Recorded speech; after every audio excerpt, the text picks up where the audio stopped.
Sejam todos e todas muito bem-vindos e bem-vindas a mais uma live do Orientando Famílias, esse espaço onde a gente fala com muita seriedade, com muita ciência, com muita técnica sobre o trabalho com os pais.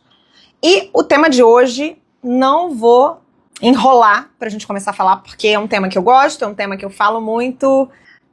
O tema de hoje é exatamente orientação parental em grupo, né? Ou, em outras palavras, como eu gosto mais de chamar, grupos terapêuticos de orientação parental. E vocês vão entender por que eu gosto de chamar dessa forma. Mas antes, eu só queria interagir um pouquinho com vocês, saber com vocês. Boa noite. Saber se vocês já trabalham com grupo e se vocês já reuniram grupos para trabalhar, se vocês querem começar a fazer isso, quais as oportunidades que vocês veem nisso, quais as dificuldades que vocês têm. Então, se vocês puderem ir compartilhando comigo, eu vou respondendo para vocês. Mas por que eu falei que eu prefiro, ao invés de chamar Open Grupo, apesar de ser esse o tema aqui que está aparecendo para vocês na live, e é como as pessoas mais falam, e é como as pessoas mais perguntam para mim, eu gosto de chamar de grupos terapêuticos em orientação parental. Por quê?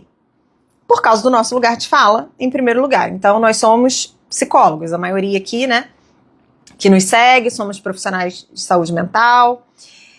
E a gente precisa ter um objetivo, uma clareza do que é que a gente está fazendo quando a gente reúne várias pessoas numa sala.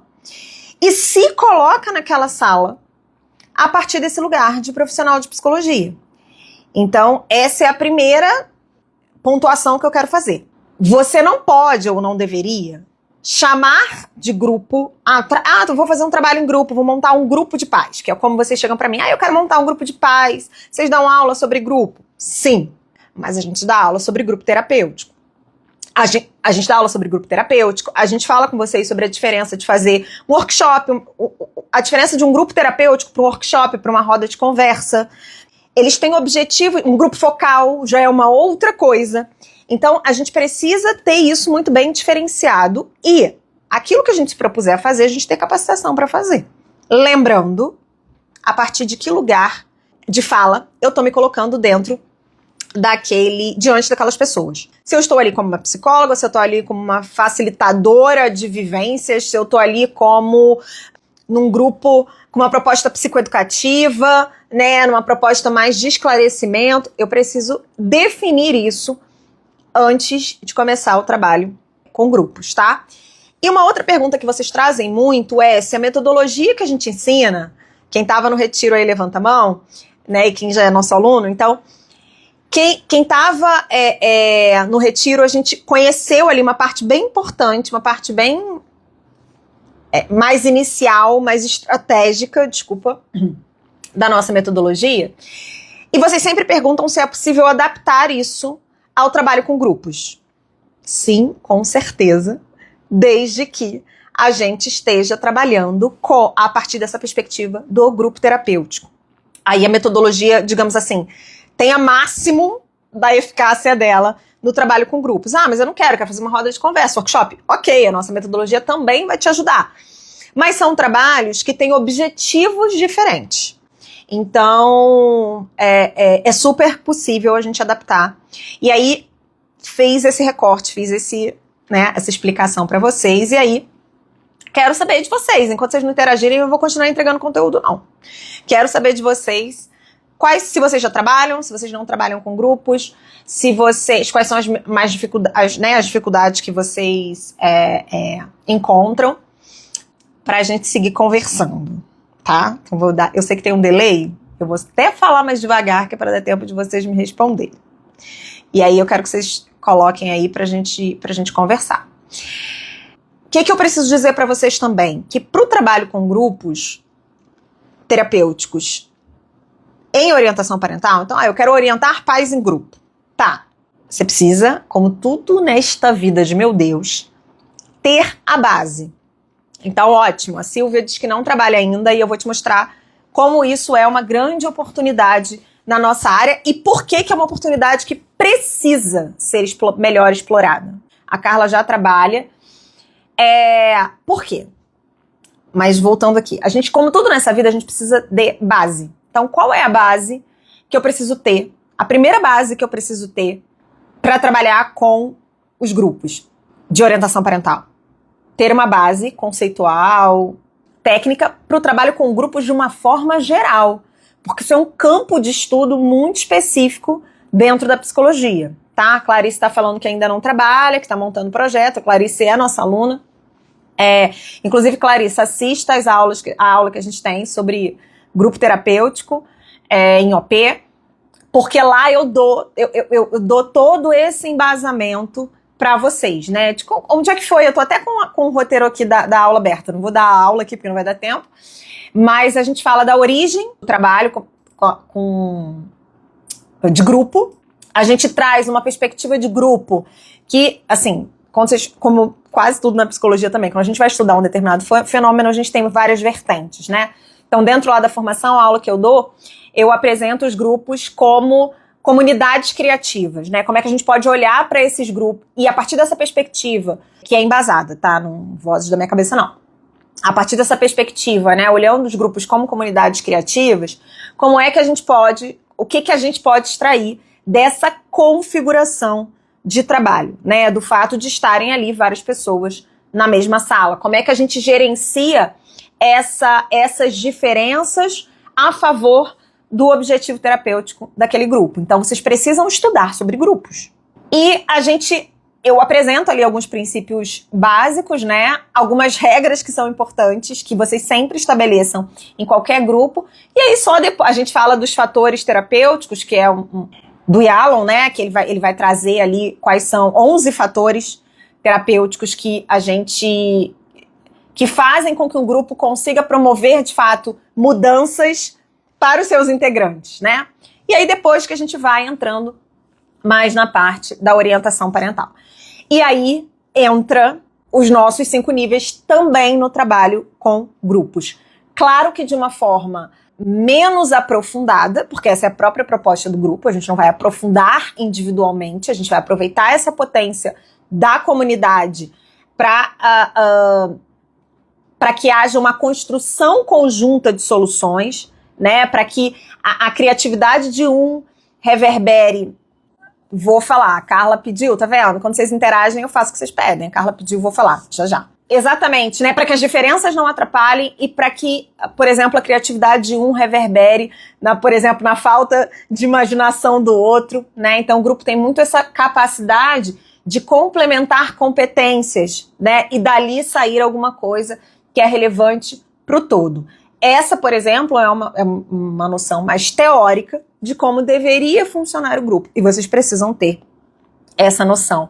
Não basta colocar várias pessoas reunidas dentro da sala, senão vai acontecer algumas coisas que eu vou falar aqui em relação às diferenças entre os integrantes.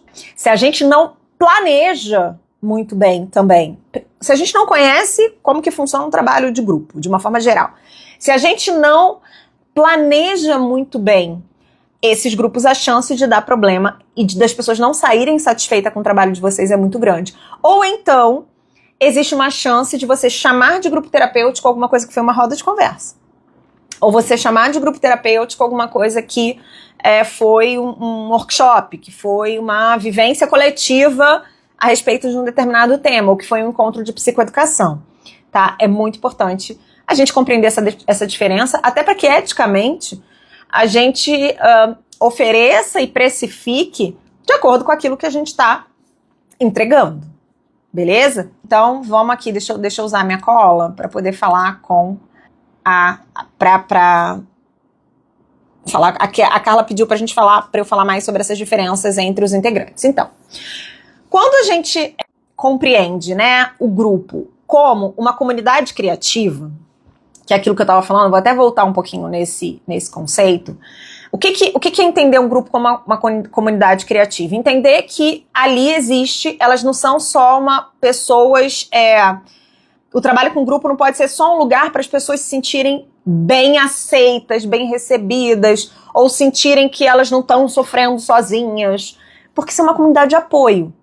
Se é esse o seu objetivo, beleza, eu quero criar, sei lá, eu trabalho numa clínica e eu quero formar um grupo de apoio de mães que enfrentam, sei lá, mães atípicas. eu quero formar só que um grupo de apoio, um grupo de suporte, um grupo de psicoeducação é diferente de um grupo terapêutico, tá? Então você pode fazer, a gente só vai fazer um pouquinho diferente disso aqui que eu tô falando. Aqui a gente entende, quando eu falo de grupo terapêutico, eu tô falando de construir ou de facilitar, enquanto psicóloga, uma comunidade de aprendizagem. Essas pessoas elas têm um objetivo em comum, que é resolver questões pessoais ou interpessoais, ou no caso da orientação parental, aprender, né, a estar nessa experiência subjetiva e a lidar com os desafios ali na educação dos filhos. Elas se reúnem dentro dessa comunidade de aprendizagem com um líder ou uma líder treinada. Ou seja, o que eu estou querendo dizer, você que está montando o grupo, aí você fala assim pra mim, não, eu já sou, né, sei lá, psicóloga infantil ou psicóloga de adolescente. Eu, por exemplo, Fabrícia. Vamos falar de mim para não falar mal de ninguém, né? Vamos falar de mim. Eu sou psicóloga de adolescente. É claro que eu poderia tomar a decisão desse lugar de psicóloga de adolescentes, eu sou livre, para tomar a decisão de formar um grupo terapêutico com pais de adolescentes. Porém, se eu penso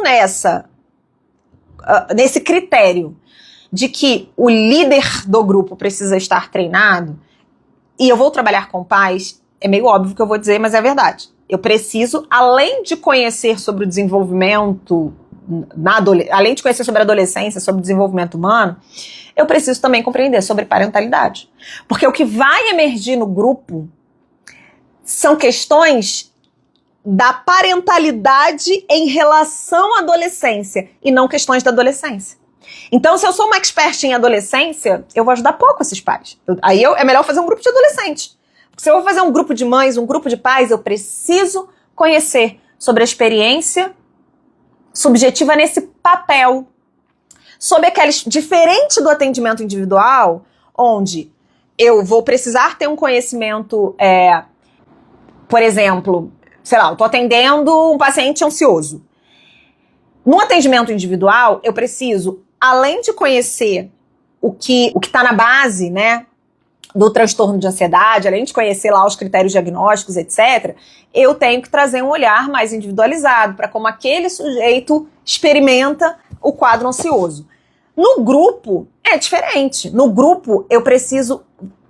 A primazia é da experiência do grupo. Então, eu preciso conhecer mais sobre aquilo que é comum àquelas pessoas, porque é isso que eu vou explorar. Então, quando eu estou falando de trabalhar com grupos de pais, eu estou dizendo que eu preciso conhecer quais são as tipologias das vivências subjetivas que atravessam a experiência da parentalidade. Vou repetir. Quando eu vou trabalhar com grupos de pais, eu preciso conhecer as tipologias de vivências subjetivas que atravessam essa experiência. Por exemplo, ambivalência, as crenças sobre parentalidade ideal que estão vigorando nesse momento histórico, estilos parentais, como é que os estilos parentais, né, afetam as escolhas das estratégias educacionais. Essas coisas todas eu preciso conhecer, por isso que é muito importante vocês terem conhecimento sobre parentalidade para trabalhar com os grupos. Se eu não tiver, tá bom, mas assim, entenda que talvez você não esteja entregando e não esteja sendo fiel, entregando tudo que poderia entregar, e talvez você não esteja sendo fiel ao princípio do trabalho com grupo, que é o líder estar treinado e ter condições de entender ou de identificar o que há de comum naquele grupo. Então, por exemplo, no exemplo que eu estava dando, tá, tudo bem, todos são pais de adolescentes, mas o que normalmente pais de adolescentes experimentam subjetivamente? Eles experimentam um desconforto por conta da desconexão emocional que marca esse período. Eles experimentam um luto, né, daquela criança, daquela fofa que deixou de existir. Enfim, eu preciso ter noção dessas vivências específicas, até para definir o meu público-alvo. Até para não misturar, voltando à resposta que eu estava dando para Carla, até para que a gente minimize ou que a gente evite, né, determinadas diferenças que não vão ser úteis, né, ou que não vão ser bem aproveitadas dentro do grupo. Por exemplo, Uma diferença que eu evitaria: colocar pais de crianças de 0 a 3 anos com pais de adolescentes. Dá pra fazer? Dá pra fazer. Mas se a gente pensar nessa questão da comunidade de aprendizagem, pode ser que um determinado subgrupo roube a cena. E aí a coisa toda vai ficar muito entediante para aquele lá que tava com a expectativa. Por exemplo, um pai e uma mãe começam a falar da adolescência, vai ser um pouco entediante para aquele que ainda está começando ali a jornada e que vivencia coisas completamente diferentes. Precisa aprender coisas, ser psicoeducado em relação a desafios completamente diferentes. A Ingrid está colocando aqui: uau, isso é muito importante ser dito. Não é porque eu sou boa com crianças que eu vou ser boa com os pais dessas crianças. Perfeito, Ingrid. Perfeito. Eu tenho batido nessa tecla com bastante ênfase, porque eu tô nesses dois lados, né? Eu nunca parei de atender adolescentes e eu, há mais de 10 anos, me dedico ao trabalho com a parentalidade. E eu posso dizer para vocês que são propostas diferentes, que são posturas diferentes, que são conhecimentos diferentes que eu acesso quando eu tô com um e quando eu tô com outro. E exige de mim uma competência de fazer uma interlocução entre esses saberes. E aí é por isso que a gente desenvolveu aí, né, uma capacitação específica nessa área da parentalidade. A propósito, aproveitando aqui a deixa, a gente tá com a nossa turma 24 da formação em orientação parental aberta, tá? A turma 24 tá aberta. E abriu no sábado, pro pessoal lá que tava no retiro. E pessoal que tava no retiro, vocês têm condições diferenciadas, então, né, se ainda tá em cima do muro, conversa com a equipe. A gente tá com a turma 24 aberta, então quem tiver interesse em conhecer a formação, conteúdo programático, a formação ela é um curso de extensão. Agora que a gente tem a pós-graduação, a gente conseguiu definir, delimitar muito bem o propósito de cada capacitação. Então, a formação APP, ela é um curso de extensão que já capacita, por exemplo, vocês a trabalharem com um grupo de pais a partir de uma metodologia consistente que dá resultado e com toda a fundamentação teórica. É um curso de extensão certificado pelo MEC, vocês têm bonitinho certificado ao final do curso, e vocês já vão aprender tudo isso, capacitar vocês aí para fazer, né, tanto para trabalhar com orientação de pais de forma mais individual, na clínica infanto-juvenil e com grupos, certo? Deixa eu ver as outras perguntas aqui. Participei de um grupo misto e vivi exatamente isso. Falava-se muito sobre desafios da primeira infância e eu acabei saindo do grupo porque as minhas demandas não tinham o mesmo espaço. Maravilha, maravilha, muito obrigada pelo seu depoimento, porque isso só prova isso que eu tô falando, tá? Então, existem diferenças que elas vão ser bacanas. As diferenças, por exemplo, naturalmente, né, vão ter diferenças nos grupos. Então, vai ter, sei lá, fui super criteriosa, montei um grupo de mães de adolescentes do início da adolescência ali, de 12 a 15 anos, fiz recortes bem para tornar esse grupo mais homogêneo possível. Mas ainda assim, vão ter pais que vão chegar num nível 0 de competências parentais positivas, vão ter pessoas de estilos parentais completamente diferentes, de experiências de filiação completamente diferentes, de visão sobre a infância completamente diferentes, tabus, mitos. Isso naturalmente já vai aparecer. E aí tudo bem, porque isso pode ser usado a favor do crescimento do grupo. Agora, essas diferenças que eu não filtro no início, essas não são boas, sabe? Como, por exemplo, essa diferença na faixa etária. Quanto mais específica eu for, quanto mais critérios eu tiver de seleção para aquele grupo, mais, em termos de grupo terapêutico, tá? Não tô falando de workshop, que você não tem condição de selecionar ninguém, uma palestra, não. Grupo terapêutico, quanto mais a gente fizer esse filtro, mais a gente consegue trazer ali, né, construir um trabalho que de fato ajude a maioria das pessoas que tá ali. Ah, mas e aquelas que são absurdamente diferentes? Gente, sempre vai existir também, né, alguém que vai se destacar ali, no sentido de precisar de uma atenção especial. ou uma atenção mais individualizada. E aí a gente tem uma forma, né, na aula eu também explico sobre isso, vou falar disso no workshop, a gente tem um script, digamos assim, para abordar essas pessoas, para mostrar para elas que ela, né, que no caso dela especificamente você observou isso e aquilo que seria interessante para ela, um acompanhamento mais individualizado, por exemplo, né, uma sequência ali, algo um pouco mais realmente mais direcionado, mais individualizado, além daquilo que ela viveu ali, tá? Isso também é legal, é algo que é interessante, esse momento do feedback individual, que você vai deixar pro final. Mas já falei muito, essa coisa que eu preciso voltar na resposta da Carla, na coisa da Carla, na pergunta da Carla.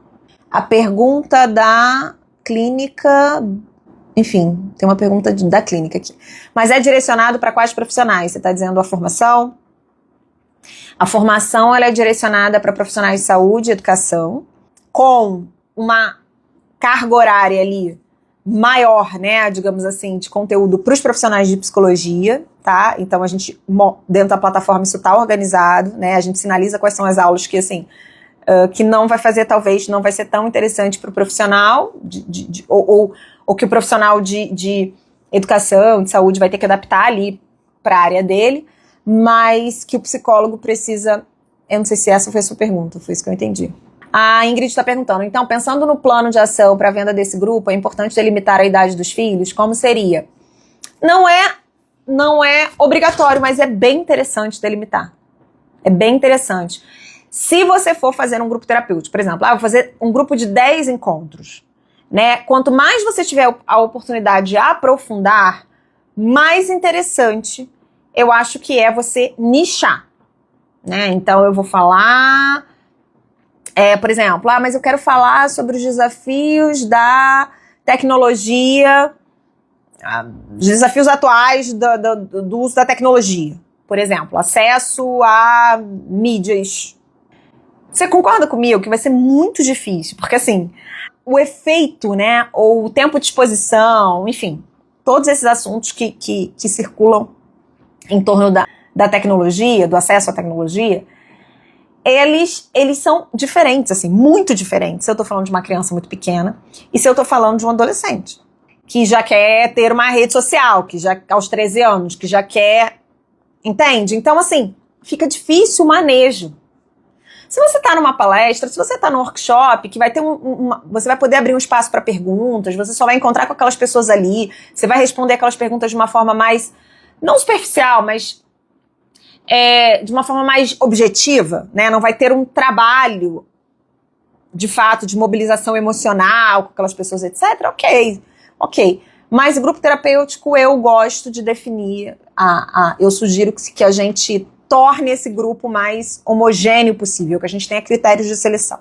A Carla está perguntando se existe um limite de encontros num grupo. Não, mas se ele se estender demais, se forem pouquíssimos encontros, você não vai conseguir tornar esse grupo uma comunidade criativa, de aprendizagem, e que se torne depois do processo, de fato, um grupo de suporte mútuo, né? Porque essas pessoas se conhecem, criam vínculo, criam intimidade, e aí são capazes de depois, fora dali, continuarem, né? O efeito do teu trabalho, ele perdurar. Então eu diria que não podem ser tão poucos e também não gosto da ideia de passarem de 10 encontros, assim, o que a gente encontra na literatura como modelo é algo em torno de 10 encontros no máximo, aí 3 meses, né? Se você pensar em acompanhamento mensal, se você for cobrar mensal, 3 meses é um bom número, 10 encontros é um bom número, para você ter começo, meio e fim. Tá? Porque diferente dos outros trabalhos, é um trabalho mais diretivo. Tá? Ainda que dentro dos encontros você tem espaços de elaboração, de criatividade, né, para que a coisa aconteça, eu explico isso também na aula, ainda assim, o que a gente tem de evidência de eficácia, digamos assim, são grupos semi-estruturados, né? Então, não precisa ser aquele grupo rígido, estruturado, onde as pessoas têm que responder só aquilo, falar só aquilo. Mas cada grupo vai ter as suas características e quanto maior... Vou dar uma informação aqui, um spoilerzinho. Tem a aula também dentro da formação, tá? Só para deixar vocês com vontade de entrar. Eu também falo sobre emergências e desastres. Tem uma aula minha sobre isso. Eu trabalhei nessa área durante um tempo, para quem não sabe. como psicóloga da Força Aérea Brasileira. E eu atuei no cenário, nesse contexto, me capacitei, etc.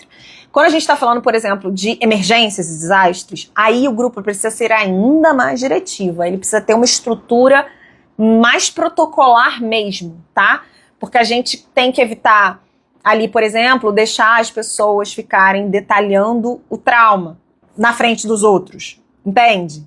Então, assim, eu me lembro muito de um grupo onde eu tava, que a coisa começou que eu precisei realmente interromper. Grupos, quando a gente trabalhando com emergência e desastres, é bom ter um co-terapeuta, porque às vezes tem alguém que se desorganiza muito emocionalmente e a gente precisa apoiar, tá? Então, até isso a gente precisa pensar. No que eu vou mexer ali?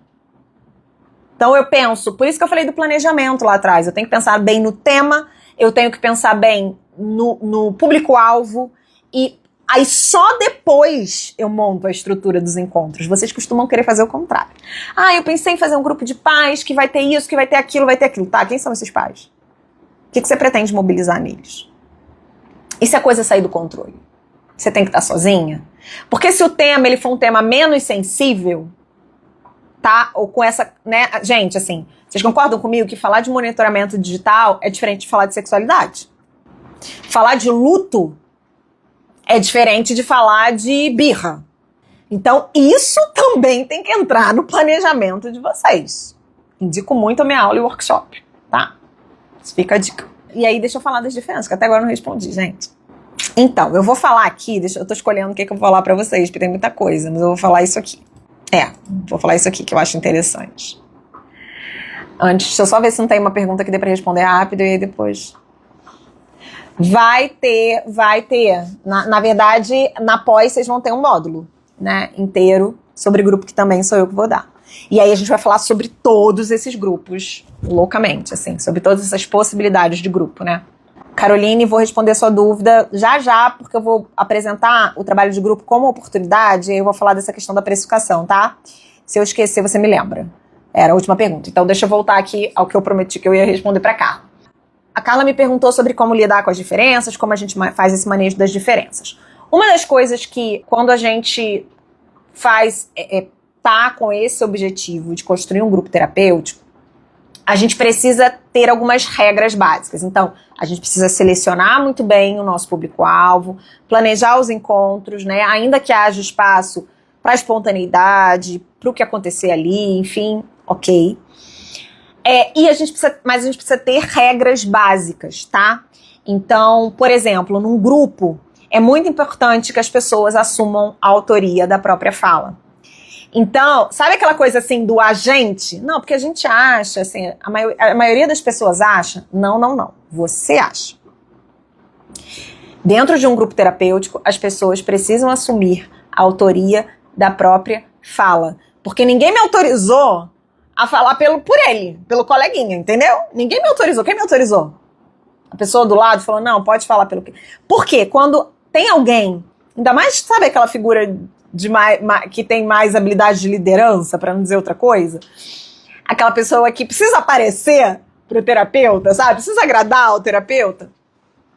Quando ela começa muito a falar por ela e pelos outros, ela inibe aquela pessoa que está tentando, por exemplo, desenvolver uma habilidade de se posicionar, por exemplo, né? Tentando desenvolver assertividade. Ela atrapalha essa pessoa. Então, ela precisa assumir a autoria pela própria fala, pelo próprio, né, por aquilo que ela pensa, até para que a gente consiga encorajar o coleguinha a pensar e a falar diferente, se assim for do interesse dele. Porque a gente está falando de grupo terapêutico. Grupo terapêutico visa promoção de mudança. Dá prioridade, uma outra regrinha básica, dá prioridade aos sentimentos, pensamentos e sensações presentes naquele momento. Isso é muito importante, é muito do aqui e agora, né? Da gestalterapia, que agora está validado aí no Mindfulness, que é exatamente a gente priorizar aquilo que está acontecendo naquele momento no grupo. Por quê? Porque aquilo não é psicoterapia individual, não dá pra pessoa resgatar, cada pessoa que falar, ela resgatar a história dela de 1747. A transgeracionalidade dela inteira. A gente não precisa conhecer a árvore genealógica das pessoas no grupo. No grupo não cabe isso. A não ser que eu esteja falando de... Se o objetivo for esse, né? Ah, não, sei lá, montei um grupo para falar sobre aspectos transgeracionais, sobre traumas. Aí, beleza. Aí as pessoas vão ter que ir lá dar uma revisitada no passado delas. Se não, eu preciso que a gente priorize o que está acontecendo naquele momento. Né? A partir da atividade que você propôs, a partir do que alguém disse, que você percebe que mobilizou grande parte do grupo, vamos entender o que está acontecendo aqui. Prestar atenção na maneira como cada um se ouve.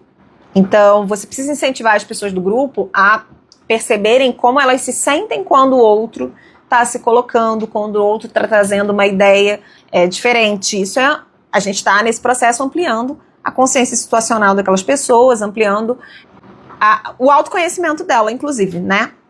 Como é que ela reage a pessoas que pensam diferente, como é que ela reage a pessoas que pensam igual, né? Se ela se sente, às vezes, eu me sinto muito validada quando eu vejo que todo mundo pensa a mesma coisa que eu me sinto muito reconhecida. Isso são sentimentos legítimos que a gente precisa e pode explorar. Uma outra regrinha básica, fazer afirmações no lugar de perguntas. O que isso quer dizer? Não é que a pessoa não possa perguntar, mas sabe aquela coisa assim, a gente tá no grupo, aí eu falo assim, não, porque eu acho que os pais precisam aprender a colocar mais limites dos filhos, né? Eu tô fazendo uma pergunta. Quando eu posso e devo ser encorajada a afirmar o meu posicionamento diante, por exemplo, da parentalidade. Eu tô falando aqui da parentalidade, tá? Vocês podem usar isso para qualquer tema de grupo. Então, assim, eu acho que os pais precisam colocar mais limites nos seus filhos, porque eu observo isso, isso e isso. Uma das coisas que a gente vai trabalhar, que a gente trabalha dentro da proposta, na verdade, de uma clínica da parentalidade, é desenvolver nos pais protagonismo no exercício da função materna, da função paterna, que eles consigam desenvolver uma parentalidade consciente, que eles consigam bancar quem eles são e quem eles querem ser, vivendo essa experiência, tá? Então, a gente precisa desenvolver autonomia parental e num grupo a gente também aproveita para fazer isso. Eles devem afirmar aquilo que eles pensam, como que aquilo se traduz no cotidiano da criação deles. Fazer um esforço de falar diretamente com outra pessoa, então se eu estou falando de alguém, é muito feio eu falar de alguém que está presente, como se ela não estivesse ali, certo? E que é muito comum isso acontecer nos grupos. Muito comum. Assim, porque ela disse que eu achei um absurdo. As pessoas às vezes não são tão agressivas, né? Elas são mais agressivas nas redes sociais já. Presencialmente elas conseguem se conter um pouco mais. Mas ainda assim, muitas vezes vem uma crítica ao que o colega falou, o que o colega pensa, ou a forma dele de exercer a parentalidade. Só que é uma crítica que é sobre ele, mas que está sendo falada para a figura do terapeuta. Isso a gente precisa evitar. Isso é uma coisa que gera muito conflito, muito problema.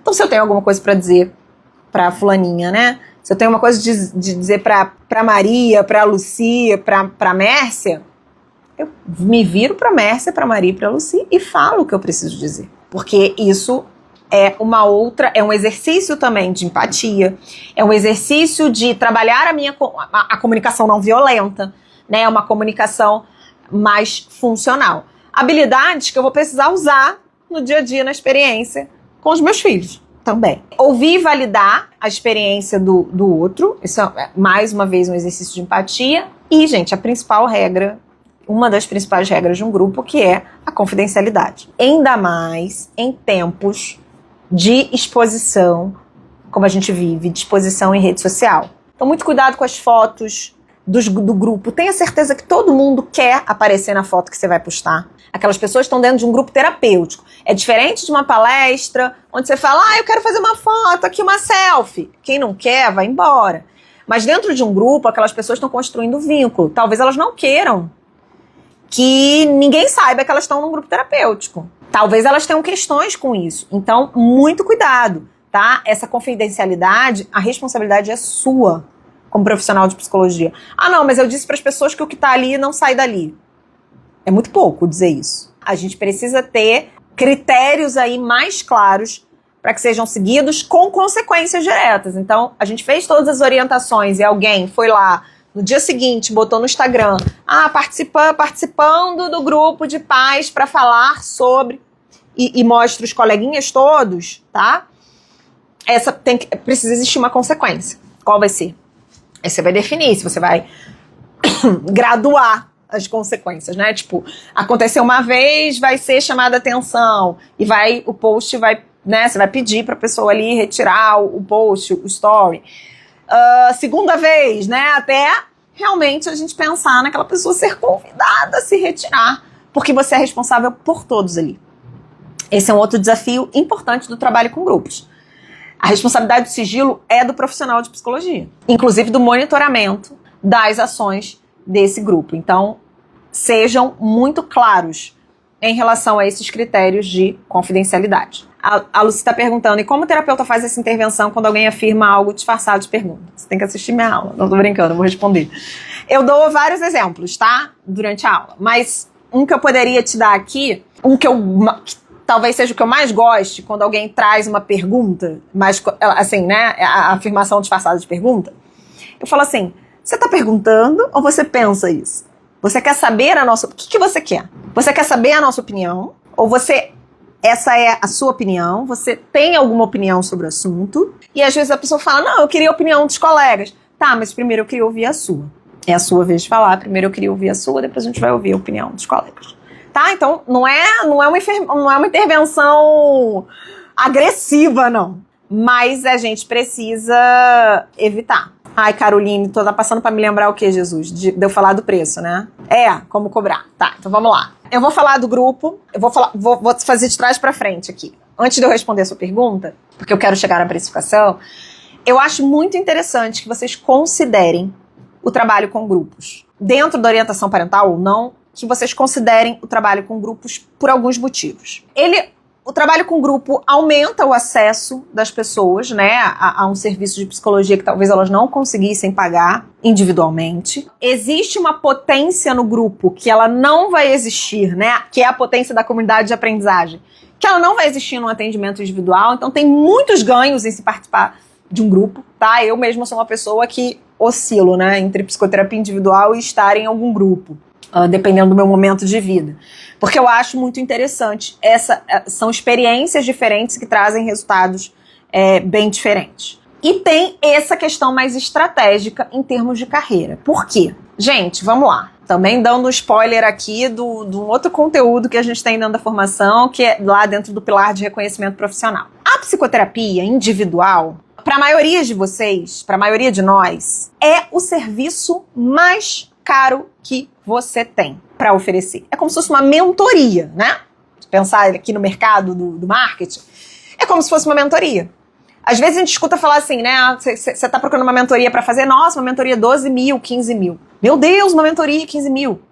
Gente, é isso que a pessoa deve pagar para você ao final de, 6 meses, 1 ano do seu trabalho com ela, tá? Né? Dependendo do seu preço. Então, é o que você tem de mais caro para oferecer. E aí, muitas vezes, vocês quando estão começando a se divulgar, quando estão trabalhando captação, vocês começam oferecendo aquilo que vocês têm de mais caro. Não faz sentido. Em termos de negócio, de carreira, faz pouco sentido eu começar oferecendo aquilo que eu não tenho de mais caro. A não ser que eu já entre no mercado como uma marca de luxo, tá? Mas não é o nosso caso. Somos autônomos, oferecemos serviços, não produtos. Então, eu posso querer me posicionar no mercado como uma psicóloga de alto custo, né? De alto valor, assim. Tá tudo bem. Mas, você concorda comigo que eu vou levar um tempo maior na captação? A gente tem a população, o Brasil é muito desigual, então a gente tem poucas pessoas muito ricas e muitas pessoas que não são ricas. Então, logo, né, por uma questão de lógica, se eu vou me posicionar no mercado high ticket, eu vou demorar mais para fazer, né, assim, eu vou precisar conversar com 5, 10, 15, 20 pessoas para fechar uma começando mês que vem, né? É um público que acaba sendo muito mais exigente também. Então, não é muito estratégico vocês começarem oferecendo aquilo que vocês têm de mais caro, se você tá querendo fazer um movimento, tá, de captação. Se a tua clínica já tá muito bem estabelecida, essa conversa não é para você. Isso dá para a maioria de nós. eu acho muito interessante o grupo. Ele fica mais acessível para as pessoas, então ele é uma oportunidade das pessoas conhecerem o teu potencial ali. Sem de cara já fazer um compromisso de um investimento tão alto. Você acaba precisando de uma autoridade um pouquinho maior no mercado, de um conhecimento um pouco maior, enfim, para que de fato você já comece faturando bem. É isso que eu tô querendo dizer. Então, eu sugiro o grupo também como essa porta de entrada ali. Para as pessoas diversifiquem os produtos, os serviços de vocês. Tenham produtos de porta de entrada, que é aquele produto onde as pessoas vão, aquele serviço, melhor dizendo, onde as pessoas vão conhecer vocês. Como faz isso, Fabrícia? A gente fez isso, gente, com vocês.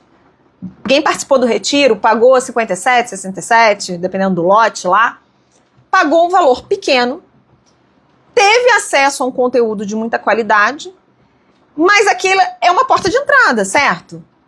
A gente tem outras coisas que a gente oferece que são mais caras, mas que às vezes as pessoas não vão querer comprar sem ter tido nenhum contato com a gente, sem saber quem é a gente na fila do pão, qual é a nossa didática, tá? Qual é a nossa real competência para estar vendendo um negócio que custa, gente, a pós-graduação tá 11 mil reais. Então, imagina se a gente começa aqui nesse Instagram vendendo uma pós-graduação de 11 mil reais, sem ninguém nunca ter ouvido a gente, sem ninguém saber qual é a nossa qualificação, nossa trajetória. Isso é infinitamente mais difícil. Só a gente doida, eu não faço isso. E a gente, então, ali, por exemplo, teve o retiro. Teve gente que do retiro entrou na formação, ou seja, foi para nossa capacitação, que é um pouquinho mais cara, e teve gente que não, que ficou com o retiro e tá tudo bem, tá? Mas ali a gente teve, as pessoas tiveram a oportunidade de conhecer a gente e apostar no próximo nível da nossa entrega. Então o grupo ele é muito interessante, estratégico nesse sentido. E aí, falando de precificação, é muito importante que vocês entendam que orientação parental não é algo menor, pelo menos não pra gente. Não é algo, e nem nas nossas formações. Por isso que a gente fez formações, capacitações para vocês. Não é algo menor dentro da psicologia. Então, quando vocês perguntam sobre precificar, primeira coisa que eu respondo é: precifiquem do jeito que vocês sempre precificaram o trabalho de vocês. Quanto vale a sua hora? Quanto vale o seu conhecimento? Quanto vale a sua competência? Então, a minha sessão de orientação parental, ela tem o mesmo preço, às vezes é até mais cara, do que a minha psicoterapia individual. Até porque eu trabalho com famílias em conflito, gente, assim, então é uma loucura, né? Porque eu tenho que estar com um, tenho que estar com o outro, eu tenho que me dividir, às vezes, ou eu tenho que colocar uma dupla parental muito conflituosa no mesmo setting, ou eu tenho que atender um, atender o outro, mantendo a integridade do processo. Enfim, é complexo. O trabalho é difícil quando o assunto é psicologia. É porque, normalmente, vocês vêm com essa percepção do mercado, que orientação parental, ela é uma psicoeducação. A pessoa vai chegar aqui, vai me perguntar como é que eu lido com a birra, como é que ela tem que lidar com a birra, e eu vou dizer como é que ela tem que lidar com a birra. Para nós, Fabiana e Fabrícia, eu sou a Fabrícia, para nós, Fabiana e Fabrícia, a orientação parental não é isso. Quando a gente trouxe a psicologia para fundamentar esse trabalho, as neurociências para fundamentar esse trabalho, a gente trouxe pensando em desenvolver uma clínica da parentalidade, para colocar a orientação parental no mesmo status de todas as outras modalidades de atendimento. Clínica infanto-juvenil, de idosos, de casais, a gente quer colocar no mesmo patamar, no mesmo status. Então, eu digo, precifique como você acha que você precisa precificar a sua hora e a sua competência. Desde que você tenha capacitação para isso, que você consiga entregar. E aí vem o meu convite de novo, para vocês entrarem na formação. Então, esse é o primeiro ponto, tá? Então, respondendo ainda a pergunta da Caroline, é um pacote de encontros? Não, a gente não vê dessa forma, a gente vê como um processo clínico. Claro que, aí eu já não estou falando de grupo, tá? Só estou respondendo a Caroline. Quando eu recebo os pais para orientação, eu já sei, e eles também têm essa expectativa, de ser um trabalho um pouco mais rápido, porque é um pouco mais diretivo. A gente foca bastante ali num recorte ali, né, da vida daquela pessoa. Mas isso, tem mães que estão comigo em orientação parental. Teve uma que ficou, a mais recente, que eu dei alta, ela ficou 2 anos comigo. Porque o caso dela é de realmente alta complexidade. Altíssima complexidade, eu diria. Então, mesmo quando eu quis dar alta em outros momentos, ela falou, eu gostaria muito de ter esse suporte. Porque eu tô muito sozinha nessa função. de educar, etc. 2 filhas, né, diagnosticadas, uma com TOD, a outra com atraso cognitivo, adotadas, enfim, né, tinham muitas camadas ali de complexidade e de vulnerabilidade naquele sistema. Então, foi uma mãe que ficou em acompanhamento comigo por mais tempo. Quanto cobrar no início? Uma outra pergunta que vocês trazem muito, gente. Então, não sei se tem alunos de graduação aqui, mas se tem uma coisa que eu me arrependo com todas as minhas forças, é ter caído na lábia dessa galera do mal da psicologia, de dizer que quando a gente tá começando, a gente tem que cobrar pouco. Meus amores, depende de onde que eu tô começando. Vocês acham que o primeiro carro, a primeira Ferrari, ela foi vendida barata, assim? Porque ela era a primeira? Claro que não. Se tem um conhecimento, se tem um valor agregado naquilo que eu tô entregando, por que eu vou cobrar barato? Se eu me capacitei, a gente tem muitos estudantes de psicologia na nossa formação e eu converso especialmente com eles, eu falo, para com essa palhaçada de achar que você tem que cobrar abaixo da tabela porque você tá começando. Você não tá começando igual o fulaninho e a fulaninha que saiu da faculdade sem saber o próprio nome. Você que tá aqui dentro da formação, que faz parte da nossa comunidade, você não tá começando igual. Você não tá largando igual. Então, pelo amor de Deus, pelo contrário, né? Inclusive fez um investimento alto ali para estar com a gente, para estar recebendo esse acompanhamento. Tem uma comunidade onde pode receber suporte, onde pode tirar dúvida. Tem acesso a gente, né? Muitos pagam supervisão por fora, ou seja, não vai começar, não tem...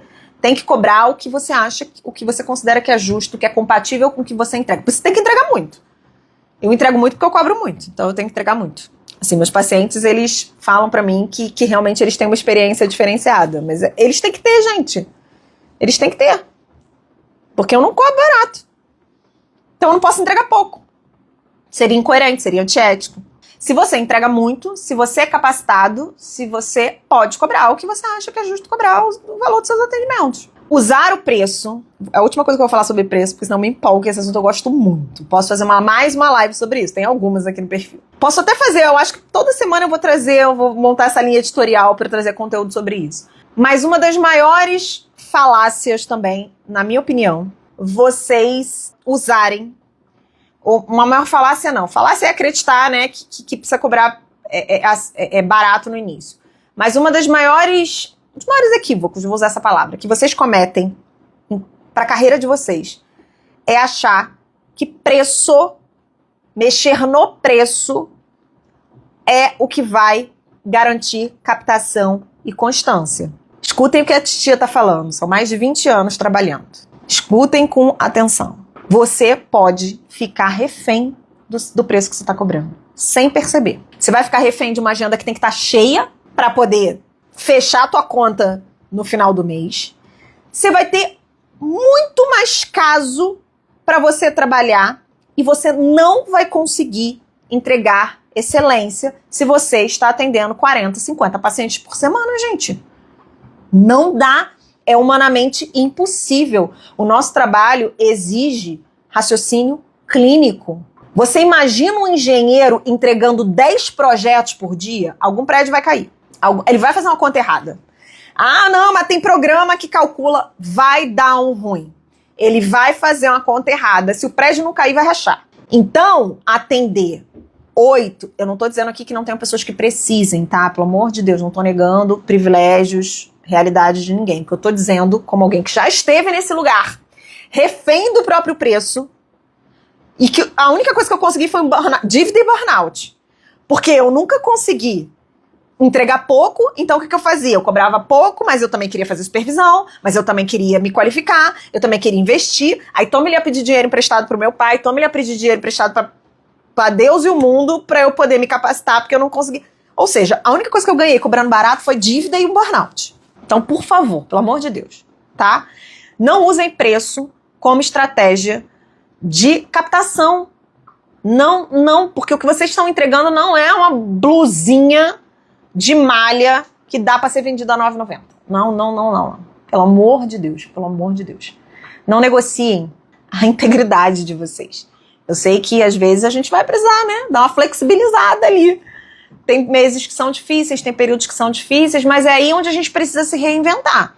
O grupo entrou na minha vida de uma forma muito mais consistente e estratégica nos meses de menos fluxo de pacientes, por exemplo.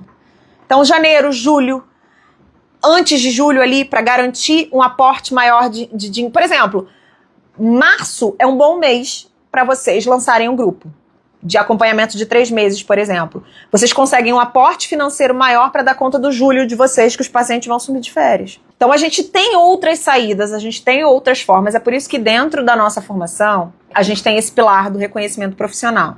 Lá a gente ensina vocês a precificar, diversificar serviço, a quebrar a objeção de cliente e a praticar, né, ter ações, colocar em prática ações de captação o ano inteiro. Tem um outro erro comum que a gente... olha, eu falo de precificação e não saio desse assunto, né? Vou terminar a live, juro. Vocês, às vezes, acham assim, não, tem que fazer uma ação. Vou fazer uma ação em dezembro, uma Black Friday, sei lá, e pronto, meus problemas estão resolvidos. Não. Ação de captação é feijão com arroz. Tem que ter todo dia. Se não tiver as outras coisas, tem que ter pelo menos o feijão com arroz para eu ficar nutrida, entendeu? Ação de captação precisa ser constante. Dentro da formação, a gente também ensina isso para vocês. Em termos de precificação de grupo, vocês precisam ter tudo isso em mente, né? Que é para ser mais acessível, mas não é um acessível que não pague teu trabalho, tá? Precisa ter um valor mais acessível, você precisa calcular, né, as horas, o tempo de acompanhamento, tudo isso vai entrar na tua precificação. No workshop eu vou falar disso também, peraí, deixa eu só ver se tem mais perguntas. Em relação, e mais especificamente em relação à orientação parental, Caroline, eu não sei se você estava no retiro, mas a gente ensinou um pouquinho, né, sobre a anamnese, a gente mostrou como fazer esse trabalho dentro da psicologia. Então a gente falou de anamnese de contrato, dos 5 níveis de intervenção, que a gente entende que precisam ser percorridos. Eu apresentei uma ferramenta diagnóstica para vocês, para que vocês ali entendam compreendam melhor a dinâmica das famílias. Então, fica até difícil eu te responder como funciona a orientação parental do ponto de vista metodológico, porque para isso a gente tem uma formação completa. Mas o que eu posso te dizer é um trabalho clínico, tá? Então, para nós, é um trabalho clínico, ele segue uma estrutura de raciocínio clínico, e dentro da nossa formação a gente tem aí várias ferramentas para apoiar o trabalho de vocês. Maravilhosa, a Ingrid já desenhou, a Ingrid é uma pessoa aplicada, inclusive ela estava no Zoom comigo ontem. Ela já desenhou aqui a pirâmide de serviços dela. Tô tentando ler aqui, ó, gente, o que vocês estão falando. Pois é, a Carla tá falando que é muito comum nas clínicas em que a gente presta serviço a gente atender tantos pacientes assim. Porque a clínica, ela realmente ela lucra, né? E aí eu não tô demonizando o lucro, não, tá? Mas assim, a clínica lucra. A lógica, melhor dizendo, para eu ser politicamente correta aqui, a lógica de faturamento da clínica, ela é diferente da lógica de faturamento, precisa ser diferente da lógica de faturamento do profissional autônomo, porque ela ganha de muitos lados. Para ela tá oferecendo serviço, as pessoas estão consumindo serviço, ela tá lucrando com aquele serviço. Agora, quem entrega o serviço precisa ter muito claro o quanto que ele precisa para realmente oferecer com qualidade. A Clarice tá falando que a formação tá ajudando na transição. Pego no pé da Clarice mesmo. Ingrid, foi o que a gente conversou. A Ingrid tá falando que levou 10 anos para sair da clínica, espero de uma clínica, né?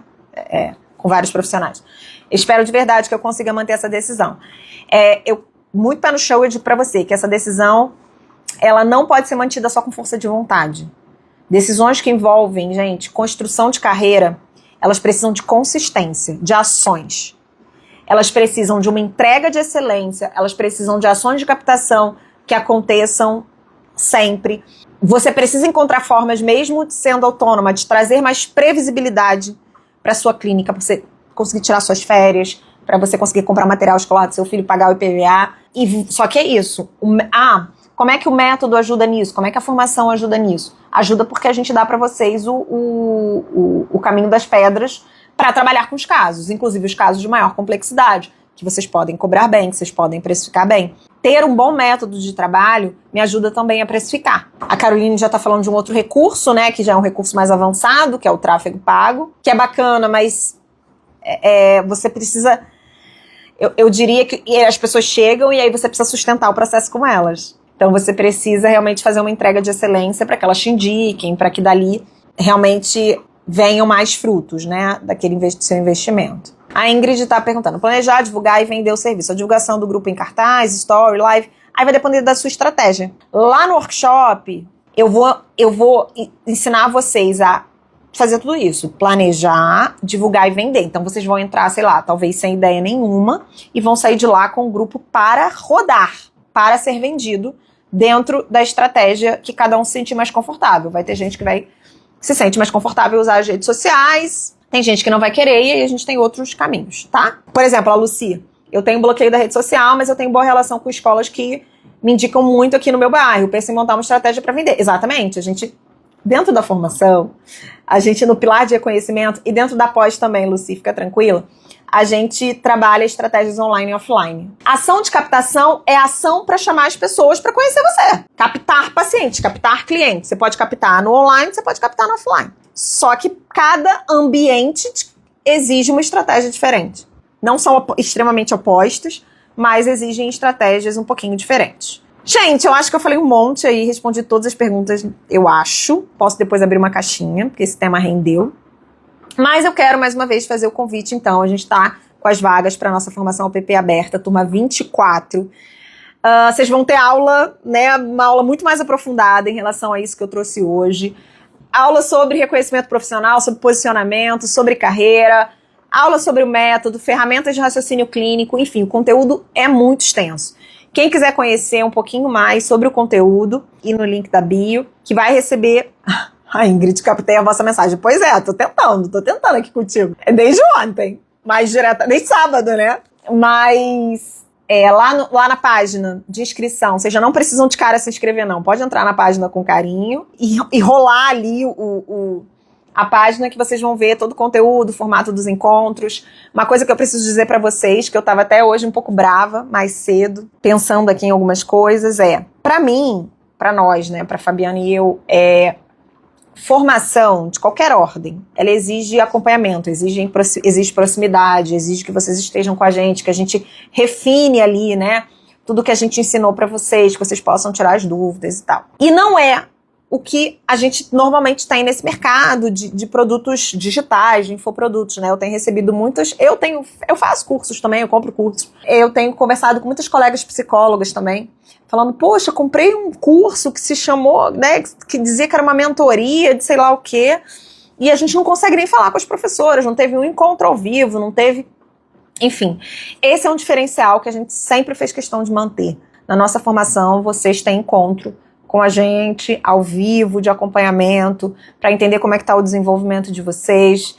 A gente segue depois com vocês na comunidade, acompanhando de perto, orientando, enfim. Então, hoje eu, apesar de estar muito chateada com a maneira como as pessoas estão lidando com os cursos que elas vendem aqui nesse meio digital, por outro lado, a gente fica muito satisfeita de saber que a gente está se mantendo fiel aos nossos valores e que a gente tem uma entrega que é bem acima aí do que vocês vão encontrar no mercado.